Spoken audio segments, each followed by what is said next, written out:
for the grace of God, and I don't know how much y'all can put on your TV, but for the grace of God, we're still here, okay?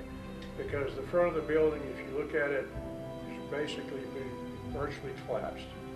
And a third of it on the north side is basically gone. And we were right there.